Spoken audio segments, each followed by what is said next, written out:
Yo, what's up, guys? Another video on gems farming, and this one is going to be probably the last one. This is mainly going to talk about which units I recommend to use, low effort that you don't have to build like 6 different teams, well, it's 5 different teams, but that you don't have to build a whole bunch of different units, a whole bunch of different teams.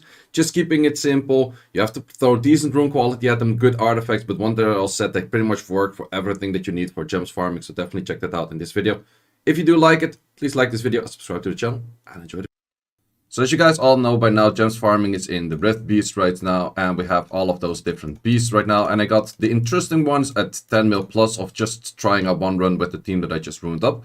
But the main thing is the following. We actually only care about those four. We don't care about wind. And the main reason for that is we want to get Despair from fire. We want to get Will from ice. We want to get Swift from light. And we want to get Violent from dark. This one, however, drops Rage and Fatal. You could care about it a little bit, but to be honest, I don't think too many people really care about this too much. Like, there's also Seal in there, there's Destroy in there. Wind seems to be the one that you don't care about most. If you want to make a team for it, Wind is technically also the most annoying one because you need specific units. However, if we ignore Wind, which I'm going to do in this guide, I will talk a little bit about Wind later. But the main thing is, if we want to use the exact same team, we can use the exact same team for all four of the other ones. And that team is going to be exactly this. However, there's one small change. You cannot use Brandia in water, but I will show a difference for it. All of these units are technically free to play except the Brandia. If you want to replace the Brandia, technically the easiest option is simply putting in that Lapis, because Lapis also has that AoE in there, and I of course can never find my units. Well, you could also use any unit that kind of has like a lot of AoEs. That could be a Liam, that could be an Alicia, that could be a Poseidon, that could be a lot of things. But if you want to go purely free to play, it's going to be that Lapis has a good amount of AoEs. And all of the runes I'll also show all the way at the end. But in my case, I will go for the Brandia because it's ruined up also for all of the other dungeons. She has the S2. It is potentially possible where I will not clear the minions before they start attacking me. However, that is not a big issue at all because I noticed that my twins are tanky enough. They will survive that hit. And all of this team actually does enough damage to actually get to the point where they simply do not care about any of that. So in this case, the whole team does quite a lot of damage. For speed tuning, I might be able to optimize things a little bit. The current speed tuning, I have the Aeger moving first, then I have Sabrina moving next, then I have Crow moving, then I have Talia moving, and then I have this thing moving. So in this case, as you can see, we're already doing quite a bunch of damage. This is not the craziest of runs for damage. Most of the time I get around like 10 mils. This is going to be a little bit below that. This is going to be like somewhere around like 9.5 or so. But yeah, this is where we see, let's see if Brandy actually does that second skill. Doesn't do the second skill in this case. And I pretty much clear the boss before it even uses that skill. Even if it did that skill, these twins would have survived and I would have still been good to go. So that is pretty much it for fire. I am not entirely sure how high this team can get. I think it would get like 14, 15 mil. But the thing is, it does help out quite a bunch. Also, big thing, I made a video about it before. Getting more damage slightly improves your drop rates as well. So I do definitely recommend to go for that higher damage in there. Also, all the way at the end, I'll talking about a few units if you have like some premium units, what you want to replace with them. So we have the Ice one. Ice one, of course, you cannot put Brandia. I did rune up a Melissa. I ruined her up pretty decently as well. But if you don't want to rune up any other unit and you're most likely already going to be using this unit for your other dungeons, which is going to be the Homunculus. And Homunculus is right over here. It's going to be off for the crit rate, but technically I will show this team. I forgot about the moment that I ruined up the Melissa, the moment I saw this team, then I was like, wait, I don't even have to rune up a Melissa because a Homunculus does very well here. He does, however, hardly miss that crit rate, so he's going to be quite a bunch worse than having a specific unit in runed for it. Because, yeah, it's just going to be that he's going to miss a lot of critters. Besides that, we already have the math in there, so because of the math already being in there, you don't really need anything for that speed buff related thing that you normally kind of care for. But as you can see, this thing, he does a decent amount of damage, but I definitely do know that a Melissa would do more damage in this case. But as you guys can see, still easily hitting 10 mil on the groggy state right here. And still using all the exact same units. So you don't have to rune anything else. Because most people already have this unit rune. So that just makes things pretty easy. And he also does a decent amount of damage himself. So that's definitely something that makes it easy. Also, my Aegir is kind of runed squishy. Pretty much on damage as well. If he dies, doesn't matter. Math is the one to survive. And we're still getting like 11.5 mils. Pretty easy, right? Pretty easy. So going on for this. Let's keep that for now. Why not? Next one is this. This one we can use exactly the same team. So that is pretty chill. And with this team, the main thing is that in this case, you want to have some like heavy hitters. The twins aren't really too great for it because of the multi-hits. But you have the Brandia skill 3, you have the Crow skill 3. If you don't have Brandia, I will talk about a little bit of the replacement later because not everyone is going to have Brandia. And in this case, in the first one, you would have like the Lapis as replacement. In this case, you would have to have a certain unit that does do quite a lot of damage single target as well. But I'll talk about like replacements in general just in later moment of the video because there's actually a whole bunch of replacements. There's actually really a lot of them that make a lot of sense. It just kind of depends. Do you want one that kind of works everywhere or do you kind of want one? Like technically, if you have that Melissa runed, I would definitely put the Melissa in here as well. And Homunculus you can technically put in here as well, but then your Homunculus is going to be lacking that crit rate everywhere and it's going to, like the other one at least is water, so it's kind of fine. But in this case, I would definitely get that Melissa in or some other units that I will recommend in a second as well. And here, easy 12 mil as well. And yeah, it's just kind of stacking up. It's pretty easy this way with all of those. Okay, going on to the next one. Dark. Dark is exactly the same team once again. And once again, if you need a replacement for that, Melissa is once again that option. There's just a whole bunch of options. Also in here, I don't think there's any issue if the Aegir dies and the math actually gets stolen. That is an option that happens, but these units on the backline would do so much damage that they pretty much clear the boss before anything really kind of happens. So it isn't too much of an issue in the first place, I would say. So in this case, we have pretty decent, nice team ups. Branding at that position would have been faster. So it's really RNG depending on when your units use their skills and certain kind of things for how much damage are you actually going to do.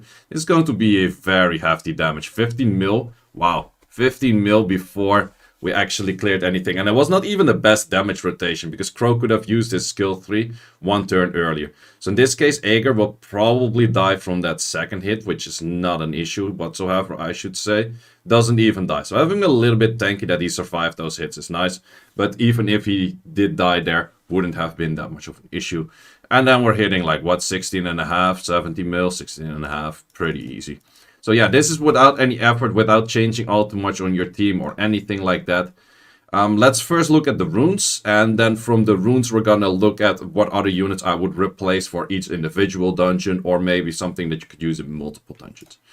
So looking at the runes, we have Aegir on a triple fight set. You don't need that much damage on him. You could make him a little bit more tanky because he's still frontline. I also have intangible rune in there, so if you happen to have like a decent intangible rune, try to fit that in, use the swap, it's pretty easy.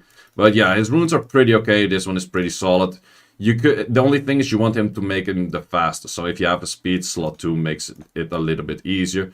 In this case, I did notice, correct me if I'm wrong in the comments by the way, but crit damage less actually works for the full 100% the moment in groggy state, because groggy state technically has 0 HP, and therefore also things like Talia tend to do a lot of damage because she does more damage from lower HP, and therefore also crit damage low means the full crit damage scaling in there. So definitely try to go for those crit damages low. For math, it's pretty simple. We just want to go artifacts. I really didn't even care about anything, to be honest. Like this one is not even maxed out. And neither of them are. You want to have maxed out artifacts, of course, but just make him tanky. That's the only thing. Like all of the fight runes are just saying make him tanky and make him move last. Then we have the twins, starting off with Sabrina. I have 100 crit rate Sabrina. I have 25 accuracy, or I aim for 25 accuracy. I'm not entirely sure how much accuracy you need for this dungeon, but 25 does seem to land most of the time. Couldn't really find how much you needed. Maybe leave that in the comments as well, as you know.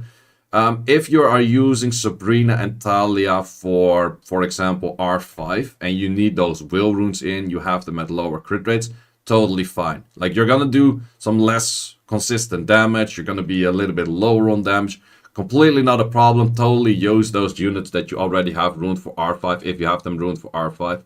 But try to keep them at like 76 crit rate kind of thing, depending what team you have. If you have that immensity team where you have them on like 40 crit rate Sabrina Talia, I wouldn't really recommend to use that unless you're saying like, okay, I bring a consistent crit rate buffer into all of this as well, and then you're kind of fine on that position. That's definitely an option. For artifacts, you definitely want to go for co-op damage less, and this one doesn't really help. But once again, co-op damage and then just some extra stuff in there. But Talia is actually the real damage dealer. That's the one I focus most damage on. So therefore, we also have a lot of crit damage less, co-op damage, and then in this case also co-op damage. Co-op damage is technically the highest damage improver you can do. Didn't have too well of those on the water actually, so for that reason. And then she also is 100 crit rate. Once again, same story. If you already use it somewhere else with lower crit rate, it is fine. Just make sure that it's not too low. Like, if you go below 70, it kind of feels too low, and then it gets pretty bad.